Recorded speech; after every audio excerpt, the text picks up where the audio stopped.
everybody, I'm Madeleine McCann. I'm in California, and just this morning I started to get messages from everybody. The newspapers in the UK were already talking about Summers and Swan new book, and somebody started sending me articles, and I do have to say it's pitiful. It is pitiful.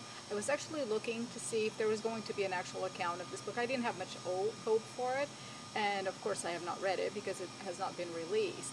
But the interview given to the newspapers by the authors was absolutely sad. It was inferior, to say the least.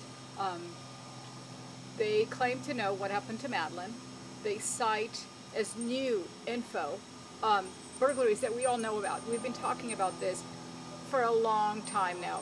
The PJ interviewed so many people. We knew about these odd people that had been seen. We knew about crimes that had been committed. They have looked into all of this, and all of this has been explained away, just as Scotland Yard is starting to do. I believe that they're going over the Portuguese info and they're reviewing it, and I think they're finding just the same, as they just let go of Malinka and decided, no, this man has nothing to do with it, we're done here. Which is what an investigation should do, and this is what the Portuguese do until there was interference. But back to the book. So now we have 10 burglars that they claim. There's just quite a few burglars out in the Algarve. Okay, the Algarve is not a city. The Algarve is a province of Portugal in the south. It's an area in the south of Portugal constituted by many towns.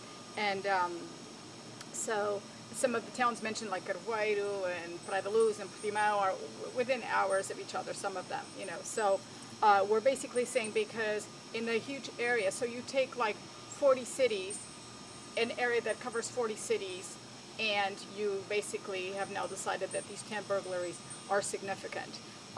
Now, let's also add to the fact that no child has ever gone missing in Portugal ever since, except for a copycat in Azores Island who did exactly what I believe the McCanns did, and they thought, oh, maybe we can capitalize, just as the McCanns have capitalized on their daughter's disappearance.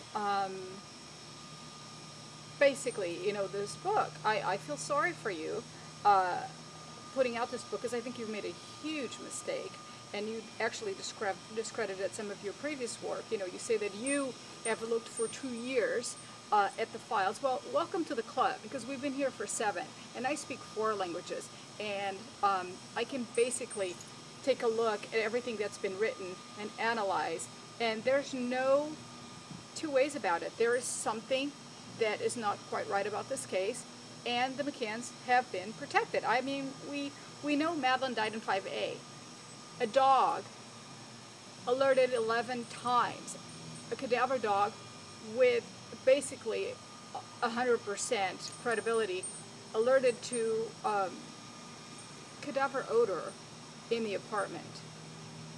There can't be 11 mistakes, and they were taken all over the resort, and the only place they alerted to was the McCann's apartment. Now, we know that nobody else had time to commit such murder in the space of like 10-15 minutes, except for the child dying in that apartment previously. Also, cadaverine actually takes quite a long time to be released. So, I mean, this burglar would have had to be there with a body for a couple hours for the cadaverine to develop. It is so simple, and it's right in front of our faces, and there are so many lies. I'm just overwhelmed by the stupidity, really, of what's been put out in the media. It's very simple, and you can look at the files. It's all written in there. You can go to the McCann PJ files, just Google it, and you'll be able to see the many statements, the amazing police work that was done. And I hope that both PJ and Scotland Yard keep doing their work, and hopefully we'll get to the end of it.